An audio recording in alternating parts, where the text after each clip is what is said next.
Yang menarik terjadi di Pilkada Jakarta adalah bisa dibilang tidak ada yang menyangka bahwa pasangan Darmakun ini bisa tembus dihitung cepat ya, kisarannya di 10%, Mas Jayadi. Kalau Pilkada Jakarta harus berlangsung 2 putaran, apakah ternyata angka suara Darmakun ini yang nanti akan menentukan siapa pemenang di putaran kedua? Iya, terutama untuk, iya betul. Tetapi itu lebih dengan asumsi pemilih masing-masing solid, maka perjuangan RK harus lebih keras untuk mengalihkan pendukung Darmakun ke mereka. Kenapa? Karena kan posisi mereka 40-an. Perlu sekitar 11% kan. Jadi mereka harus mengambil semuanya tuh. Nah, kan nggak cukup. Jadi itu satu. Tapi biasanya dalam kenyataan nggak mungkin terambil sampai semuanya. 80%, 90% kan. Mungkin 60, 70 gitu. Jadi kalau pertanyaan apakah itu akan menentukan, pasti ya, dengan asumsi pemilih masing-masing itu di kubu 01 sama 03 itu mereka solid gitu. Dan yang akan bekerja lebih keras adalah RK untuk mengambil sebanyak mungkin dari Darmakun, sekaligus juga nanti mengambil sebagian dari Pramrano. Bagaimana dampaknya kepada partisipasi pemilih jika Pilkada Jakarta ini masuk ke 2 putaran? Dugaan kemungkinan akan lebih rendah ya. Lebih rendah lagi dari yang pertama? Bisa jadi lebih rendah lagi kalau kita menganggap bahwa orang tidak memilih itu karena misalnya udah capek ya, atau istilahnya apa, election fatigue gitu. Ya, bakal lebih rendah. Tapi bisa jadi malah lebih tinggi. Karena pertarungan head to head kan. Kalau pertarungan head to head, maka setiap pendukung pemilih itu akan punya militansi yang lebih kuat, sehingga mereka akan lebih militan juga untuk menarik semua orang pemilih untuk datang lebih banyak. Bisa jadi begitu. Kalau itu yang terjadi, karena head to head kan. Karena head to head itu jadi biasanya pertarungannya itu akan lebih keras, lebih terasa. Karena kan pertarungan head to head itu ibarat pertandingan tinju, saling pukul kan, saling tendang. Tapi kalau pertarungan tidak head to head kan kayak lomba lari. Sehingga upaya untuk menarik lebih banyak pemilih untuk datang itu jauh lebih kuat. Tapi menurut saya sebetulnya kalau di Jakarta, dengan asumsi Jakarta itu partisipasinya rendah bukan karena mereka tidak bisa datang ke TPS, tapi karena kesadarannya tidak datang TPS, itu tidak perlu dikhawatirkan. Itu kan berarti Jakarta itu diisi oleh para pemilih yang terkategori sebagai critical Democrats.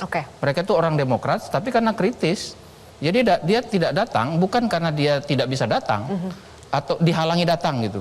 Dia tidak datang karena memang tidak. Ya itu tidak apa-apa, itu bukan menunjukkan kualitas demokrasi yang buruk, begitu. Tapi kalau dia tidak datang karena terhalang atau karena sekedar malas, nah itu yang kurang baik. Baik. Enggak gini, jadi saya ada hipotesa lain tentang fenomena Darmakun. Ini mungkin mereka dihadirkan atau dipilih sebagai sebuah alternatif tidak ke RK dan tidak ke Pram.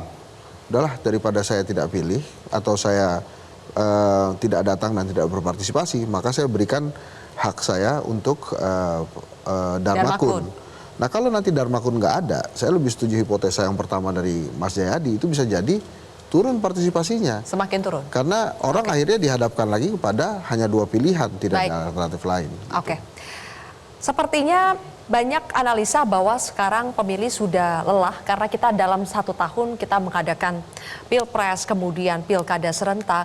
Bang Doli, evaluasinya seperti apa kalau dari kacamata Komisi 2 melihat bahkan sudah muncul istilah election fatigue, lelah, pusing gitu ya dengan berturut-turut seperti ini. Apakah ini sudah menjadi evaluasi yang akan segera diperbaiki tentang penyelenggaraan serentak-serentak ini?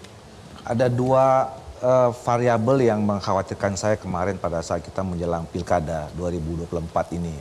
Dan dua-duanya ini saling berhubungan dan beda hasilnya. Yang pertama, kita bersyukur bahwa Pilkada ini berjalan dengan baik, lancar, aman, tanpa ada isu yang dinamika luar biasa, polarisasi, keterbelahan itu selesai. Kita bersyukur. Jadi kalau ada beberapa media yang mengatakan tingkat kematangan demokrasi Indonesia itu baik sekali, termasuk masyarakat Indonesia. Nah, tapi yang kedua adalah ternyata bisa jadi ya adem ayemnya itu kena tingkat partisipasinya rendah. Gitu. Yang kedua, jadi bukan hanya fenomena Jakarta saja, seluruh Indonesia tingkat partisipasi politik, partisipasi publik dalam pilkada ini rata-rata di bawah 60% semua, gitu ya. Ini jauh berbeda dengan pileg pilpres kemarin yang 80-an, even dengan pilkada 2020 yang 77%, padahal waktu itu masih COVID, gitu ya. Kita di puncak COVID. Nah, saya melihat bahwa memang harus ada evaluasi. Kenapa memang terjadi penurunan tingkat partisipasi? Karena memang baru tahun pertama ini Indonesia punya 3 jenis pemilu dilaksanakan secara bersamaan dan berdekatan. Jadi election fatigue tadi itu ya memang terjadi. Nah, yang bahayanya kalau ini nanti dibiarkan terus ya, jangan-jangan orang yang ikut berpartisipasi itu kena mobilisasi. Ya. Maksudnya gimana? Ya pakai apa namanya iming-iming macam-macam, ada praktik-praktik politik moral hazard pemilu gitu. Nah, oleh karena itu kami sebetulnya di Komisi 2 dari periode yang kemarin udah mengusulkan supaya memang sistem pemilu kita ini harus kita evaluasi, terutama soal keserentakan tadi ya. Mungkin kita harus atur waktunya, kapan pilegnya, kapan pilpresnya, kapan pilkadanya yang memang tidak menimbulkan electric fatigue yang sehingga pada akhirnya partisipasi publik itu termasuk soal si rekap tadi. Ya, si rekap tadi itu kan begini. Singkat Bang Doli? Singkat ya. Tidak mungkin kita mengabaikan perkembangan ilmu pengetahuan teknologi. Kenapa? Kita pengen real time kan. Orang nyoblos kita pengen tahu. Dan kita pengen supaya memang hasilnya itu betul-betul accountable, terbuka dan segala macam, transparan. Tapi persoalannya, regulasi prinsipnya tuh kita nggak pernah bicarakan. Sehingga multitafsir, pada akhirnya itu begitu ini urusan politik, tidak ada kesepahaman, tidak ada kesepakatan, diletakkan di mana tuh sirekap, ya jadi menimbulkan keributan. Sepertinya nafas kita sudah lumayan terengah-engah nih Kang Saan, apalagi kalau nanti ternyata ada kejutan lagi di Pilkada Jakarta. Jadi evaluasi yang bisa dilakukan secepat mungkin itu apa terkait dengan penyelenggaraan Pilkada? Ya, saya ingin sampaikan ya, pertama dalam prinsip pemilu nih ya, dia harus ada kepastian hasil pemilu lebih cepat. Yang kedua ada transparansi. Ketiga, menghindari yang namanya manipulasi, kecurangan. Maka penggunaan teknologi itu kan menjadi sebuah keharusan. Bahkan ini menjadi tuntutan publik dalam setiap kesempatan. NGO pemilu itu selalu minta terkait dengan soal penerapan teknologi yang kita terima.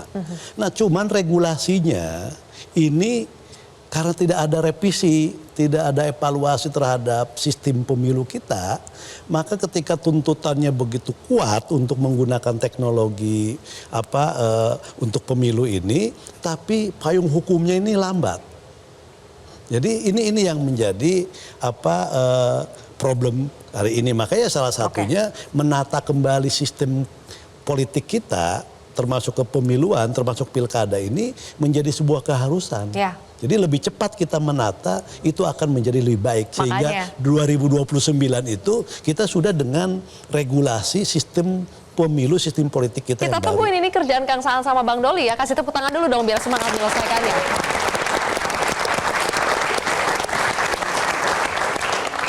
Mas Seno, Mas Asrio, tolong dijawab bersamaan ya kalian berdua ya. Bersamaan. Apa ini? Singkat saja. Pilkada Jakarta 1 atau 2 putaran? 2 putaran. Oke, baik. Kita kasih tepuk tangan. Langsung tos loh mereka.